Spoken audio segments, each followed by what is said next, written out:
Hello everyone. So today I'd like to make a video to announce my official retirement from competing in throwing. Yesterday was my last comp of my career. I PR'd with a throw of 16 meters 56 centimeters or 54 feet 4 inches. Um, my goal coming into this season was 17 meters. A whole host of things happened to me. I just couldn't get it done. I couldn't execute. I was injury ridden throughout the entire season. Um, it is what it is, but I'm happy because originally before yesterday I did PR, but only by a centimeter, and I felt like, what am I doing? I just wasted a whole year to throw a centimeter further than last year when I'm stronger, heavier, just a lot better technically than last year. So I'm really glad. Either I just went for it yesterday, and whatever happened happened. I came into that comp thinking I'm either gonna PR or I'm gonna foul. And granted, I had 4 throws, fouled 3 of them because I was just getting after it, and all of them were sector fouls. Um, they were all over 16 meters, but they weren't further than my 1656. But you know, it is what it is. I wish I could have hit the 17, but I'm also not unhappy now that that happened yesterday, and I didn't feel like I just wasted my entire year of off season and season and training my ass off. So, um, be, at the end, I'll thank everyone um, who helped me through my post collegiate career. So this was my second year competing in my 14th year throwing. Um, this is my second year competing post collegiate. I competed all 4 years of high school and all five. I competed 4 years of college, but was there for 5 years. So this is my second year post collegiate. So I'm only going to talk about when I thank people. I'm only going to talk about the people who helped me through my post collegiate career because I don't want to make this a 40-minute video thanking everyone throughout my entire throwing career. So let's first start off with the positives. So the positives, I PR'd. I threw compared to last year, 13 centimeters further. My PR last year was 1642, and I ended this year with a 1656. So that may not sound like a big PR, but considering the circumstances, I'll take it. That's a really big PR for me, considering all I've been through this year. So, oops, sorry. Um, sorry, I just hit the camera.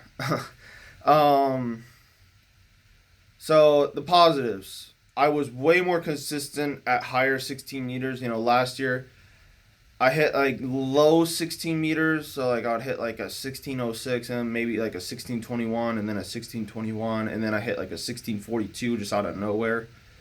Um, but I wasn't really consistent with those high marks. So this year, coming into that, my goal was one, raise my floor. So I think my floor was definitely raised. I think my lowest throw of the entire year was a 1598. So it's not great, but I mean, considering last year, my worst throw was like a 15 like 60 or something. It was terrible. So if a 1598 was the worst throw of this entire season, I'll take it. Um, that was marked. I'm not counting fouls, but and I did have I opened up the season my furthest season's best by far. I'm sorry, my furthest season opener. So last year my furthest season opener was like a 1596.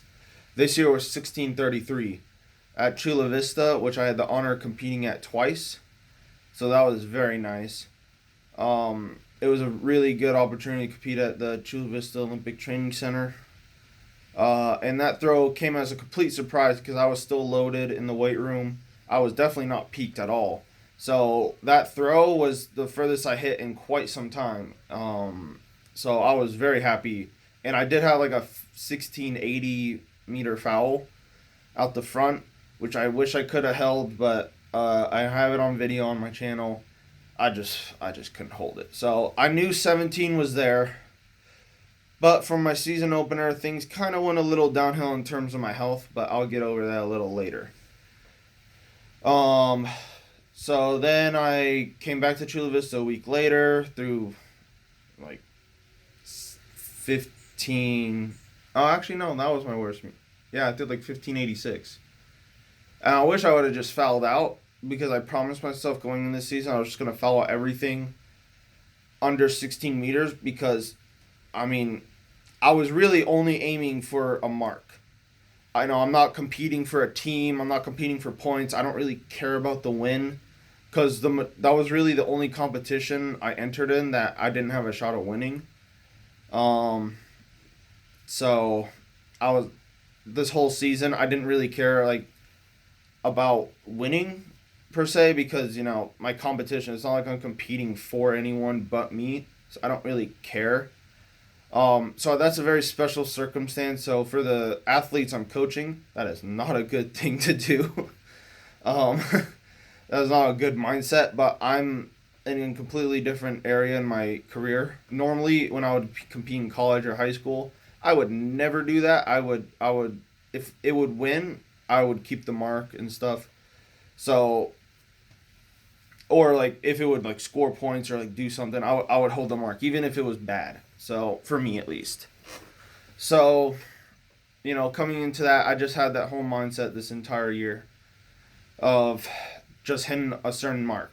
All right. Um, Now, obviously, I didn't think about that because that's not a good thing to think about. Just chasing a mark when you're actually competing. But that was like my overall goal this entire season was to throw 17 meters. I didn't compete like that. Um, and I did have some ups and downs for sure in my comps this year. I had either really, really good comps or really bad ones. This was the first year I ever actually fouled out in a competition. And I easily could have not fouled out. I did have one safe throw at San Diego Mesa. It was like 14 mid, and it would have won the competition by like a meter. But I decided, I don't even want that on my record. I'll just take the loss.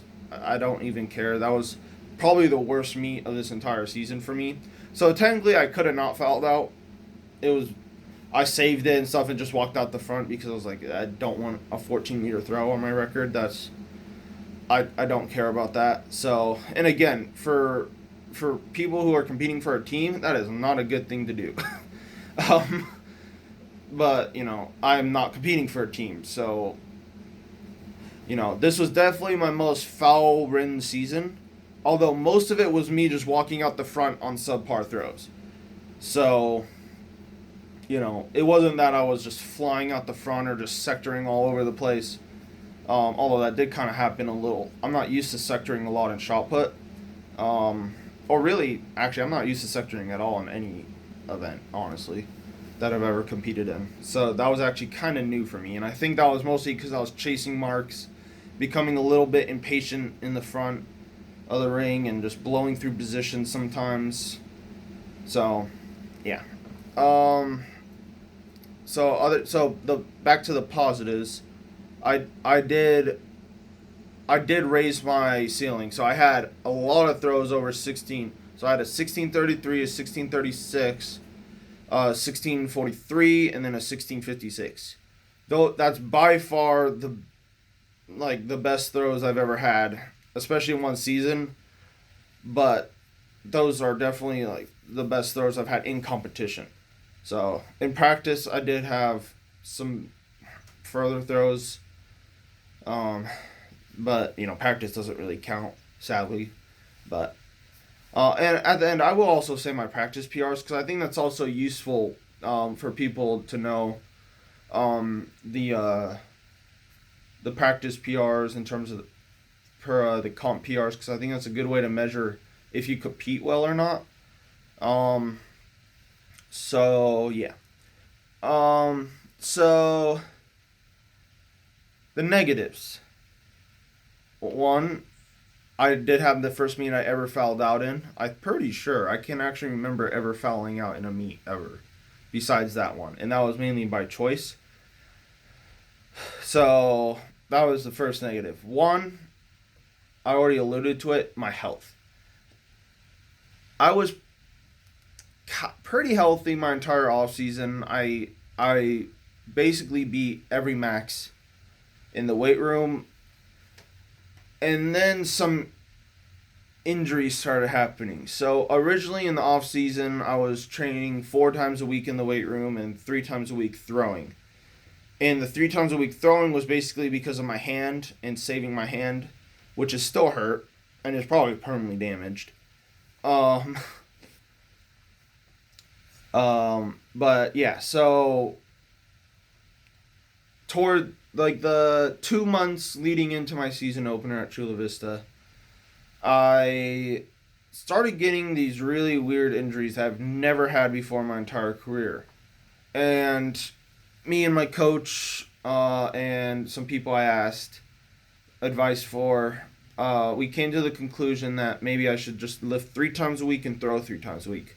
So I lifted Monday, Wednesday, Friday, and through Tuesday, Thursday, Sunday. So basically, it allowed me more recovery time from weight room. Still gave me those 2 days break throughout the week to just doing nothing and just recovering. And yeah, so that really helped me, but the injury still lingered. So I strained my left pec, and that set me back in basically all upper body stuff for about 2 months. I for the first month I couldn't even really lift really anything more than like a 45 on each side without severe pain and almost blacking out. Um, the second week it did start. The second month it started getting better. So I was able to bench like 2 plates on each side, so 245 or 225. Considering my max is like 350, like that. But it felt like I was maxing on that. It was very painful and very humbling for me during that injury. And it still hurt, honestly. It still hurt. It hurts to go like this. It hurts to bench. It hurt. Really, the only thing that didn't hurt was pulling exercise like a row. So that was my first major setback besides my hand, which I've just had since my last year competing in college. And just something I've just dealt with. And then the week or two before I opened up at Chula Vista, I found out I had really severe pain in my left foot.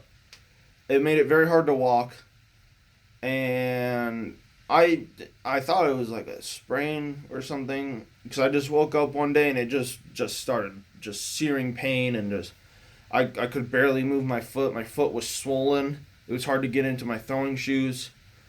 So I did what any sensible person would do and just take a bunch of painkillers and deal with it. But and by the way, that was sarcasm. Don't do that. So it was very hard to train. So I had very low expectations coming in my season's best. Coming in my season opener, which was why the 1633 for my season opener was extremely surprising to me because I was walking in not expecting a thing, just wanted a mark, just wanted to get back into competition a little. But my first throw was 1633, and then my fifth throw was that 1680 foul. The rest of my throws were terrible. They were like 1580, like I just walked out the front on them, or they were just like really terrible, just blew by my positions. So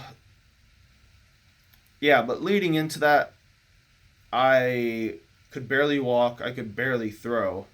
I had to take a week off because, again, I didn't know. I didn't want to see a doctor because I didn't want them to diagnose me and say, oh, you have a season-ending injury.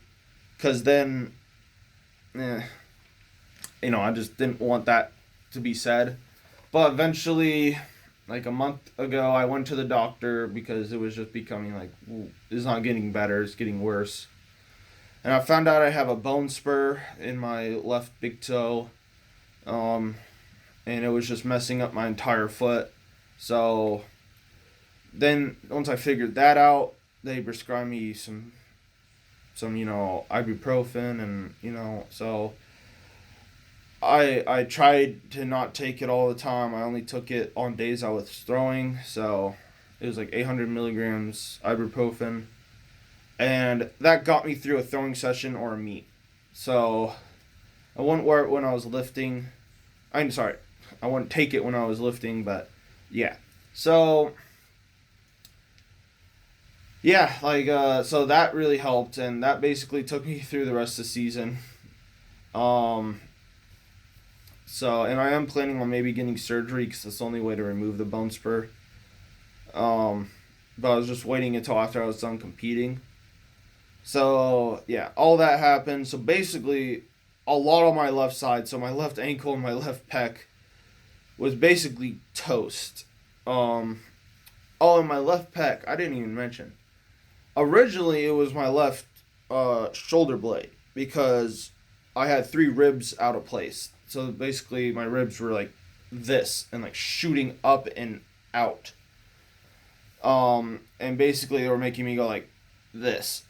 So I went to my chiropractor, and he's like, "Oh, that's not good," and put me back into place. But then I had to recover from my muscular damage, which I still am doing. It's a lot better nowadays compared to what it was before. I couldn't even raise my arm. Um, so it's definitely a lot better now, but still needs to be rehabbed. So I'll be on top of that. But yeah, so that not quickly, but it started coming. So the pain went away in the back of my shoulder and started radiating to here, and went into my deltoid, went into my pec. So yeah, so I just had to deal with all that. So it severely limited me in the weight room. I couldn't really lift a lot of upper body stuff. So I couldn't do padded bench, which is a staple in my lifting, especially for peaking. So I couldn't peak the way I wanted to, which I feel played a part in why I couldn't hit 17. Because before all these injuries, and all that was happening, I was hitting I was on the track to hit 17. And I still believe, barring no injuries, and I know that's a lot to say in anybody's career, I could have hit 17. I felt like I was in the shape to hit 17. I was the strongest I've ever been. I weighed the most, and I think it was a good weight. I'm 270 right now. And I feel like it's a pretty good 270. It's not like the best. I'm obviously not lean, but I'm not obese. So, I felt like it was a really good. I was in a really good body composition for what I wanted. I was hitting all-time PBs in the weight room, and yeah, so everything was going good in the off season, and then my age caught up to me. Kind of pretty humbled me a lot. So yeah, so I had to deal with that. I had to adjust my training. I had to train, work around, when I was in the off season and I was coaching in season. It was a really weird dynamic because I was in off season mode, but then I would coach and I'd watch my athletes compete, and it would kind of throw me off a little mentally sometimes, especially with the bigger meets. And I saw people I competed against in college that were now throwing further than me, because they just got older. So, it was really hard for me to watch that and really miss my competitions. So it really burned a fire inside of me, and couldn't wait to compete. So my competition, in no offense, was, except for the second meet at Chula Vista where I was actually competing against like pretty good people, that weren't Paralympians and all that. So, I didn't really face that much competition. I was mainly competing against in all comers meets and a bunch of high schoolers and like masters people. So I finished my record with, I think I competed in 7 meets. I won 5 of them, placed fourth in one, and then fouled out in one. So, I'll take it. Um, and I won pretty handily, and that's not a diss or anything. I was just competing against high schoolers and incoming college throwers that are transitioning from the 12 pound to the 16 pound and stuff. So I'm not bragging. I don't really feel like I should brag because that I should just beat them based on just who I am and my experience level and all that. So you know yeah, but I guess that's a cool record. Again, I didn't really care about the wins. That just kind of just happened. Um, but so overall, I I'm pretty happy with the way I ended my career. The whole reason why I could be a post collegiate is basically because I did not like the way my collegiate career ended. I was at my conference finals. In my warm ups, I sprained my thumb, swelled up considerably. Couldn't release a shot put to save my life, and was an inch away from making the final, and scoring potentially. So I didn't like that at all. So I ended my whole collegiate career without scoring in conference, which is still one of the biggest regrets in my entire athletic career and probably my entire life. Um, just becoming coming off being so dominant in high school and working my way up in college and stuff, and it was just sad that I went out that way, to me at least. Um, so that's mainly the reason I competed post collegiate. So my first year was kind of a redemption arc for me, and I felt like I did that. Was pretty honestly pretty healthy besides my hand. Um, all last season, and then this season, my hand is still acting up. I still have a partially torn tendon here, which is why, um, you know, I can't really show you, but I couldn't throw discus. And discus is still my first love, but shot put. I still like shot put a lot, obviously, because I spent 2 years dedicated to just shot put. Um, but yeah, so I would consider this season the basically my whole opinion of this season was based on yesterday, because before yesterday I was really down on myself. I After I threw that 1643, I was really pissed. And normally I wouldn't say that, like it was technically a PR, but I also feel like I just wasted a year to throw a centimeter better and just put a lot of people that I know through hell to throw a centimeter further. And to me, I felt like I was putting those people down, um, or sorry, letting those people down, probably putting them down too.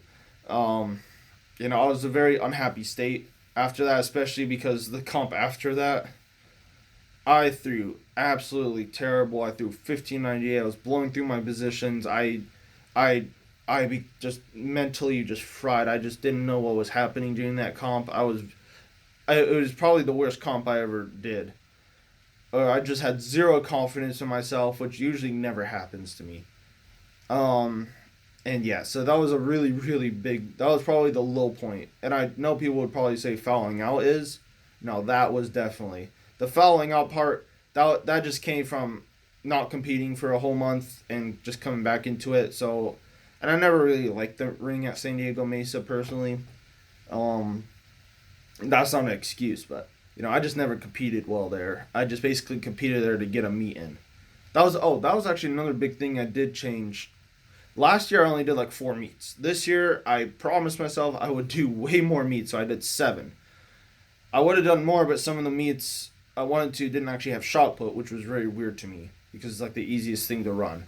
But whatever. I'm not going to get into that. But so the big reason for that is I felt like last year I could have actually thrown further.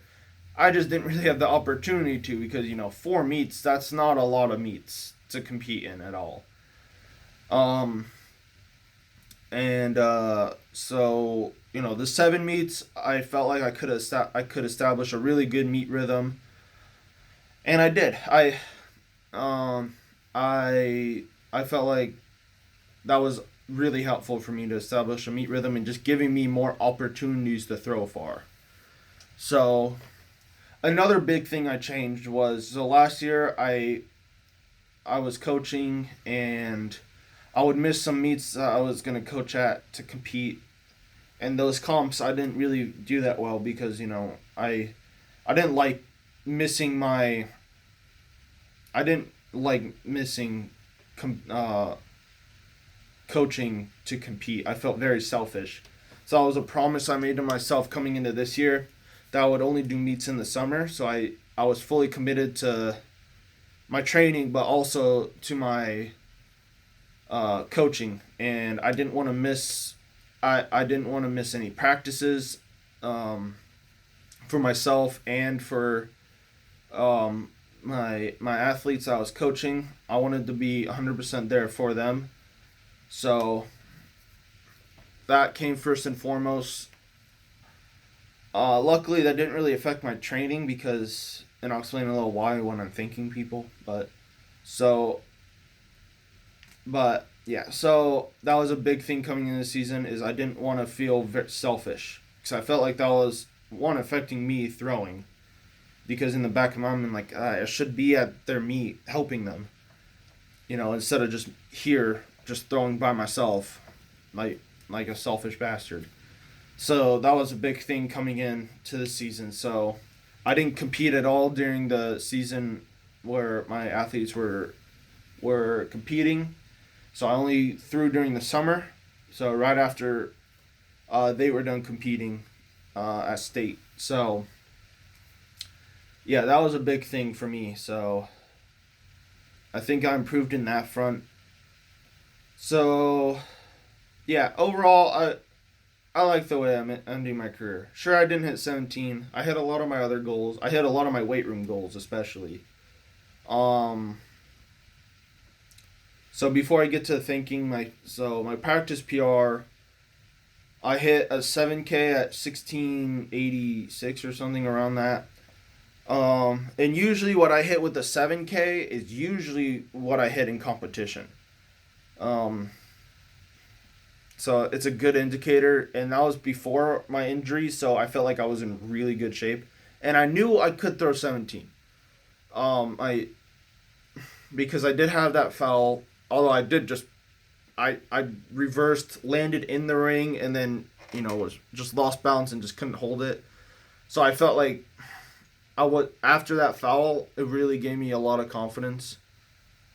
Um, to throw far and like oh I can throw 17, and then just all this injuries just caught up with me, and just stuff happened. So yeah, but so yesterday was, like I said, the indicator to me to say, did I just waste my entire time this whole year to throw a centimeter further, or am I actually going to go and do something? So my goal going into yesterday was throw 1650 plus. Get over 54 feet. Um, because I kind of knew in the back of my head I was not going to hit 17. I was really burnt out. I only had 4 throws in that comp. I had to travel 2 hours to San Diego to do it. You know, and I came from coaching, so I was out in the sun. So I did feel good though, actually. And I had a really good pre meet, which usually for me is a bad thing, because usually when I have a good pre meet, I do terrible at the meet.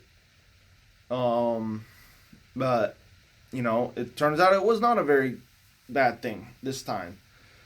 So yeah, overall, yesterday was really a relief for me. Really, really a relief for me. So, barring what happened yesterday, I consider this year a success. I raised my floor a lot in my throws. I definitely had the furthest throws I ever had, in on average. in my entire throwing career for shot put.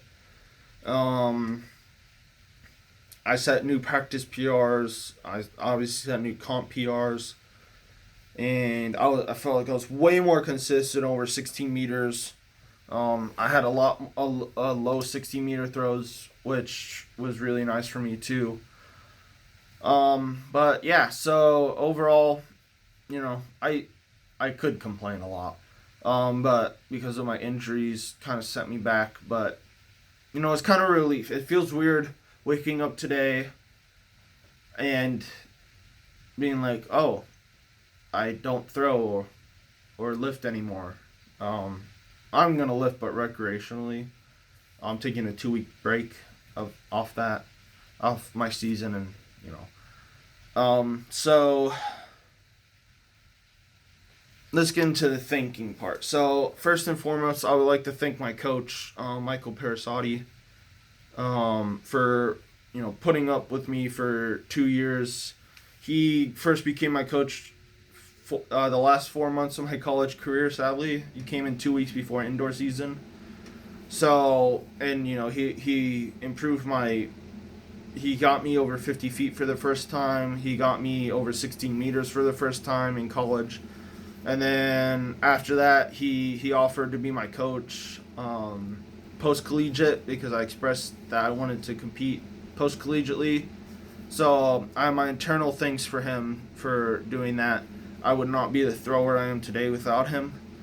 So he's the one responsible for programming my throwing, for being my confidant, for supporting me mentally when I was down on myself a lot these past 2 years. So he has my eternal gratitude for that. I would like to thank my parents, which I probably actually should have thanked first. That's normally what people do, right? But I like to thank my parents. I live at home. I live in a back house. As you sure people who watch my channel, I have a throwing ring in my backyard that my dad helped me lay cement down, build it. Originally, I wanted to just make a wooden ring and just throw into a net, or a tarp. But my dad was like, "No, let's do this right." So, he basically helped me do the whole shebang, a whole concrete slab. Get a toe board, get a back of the ring, set up a whole net, and all that. So that definitely made my job a whole lot easier. That means I could throw whenever I wanted. I could work around coaching and training. So that really helped me, because if I didn't have that ring in my backyard, practice would have been severely different. I would not be able to throw as much, or as optimally as I could. So that was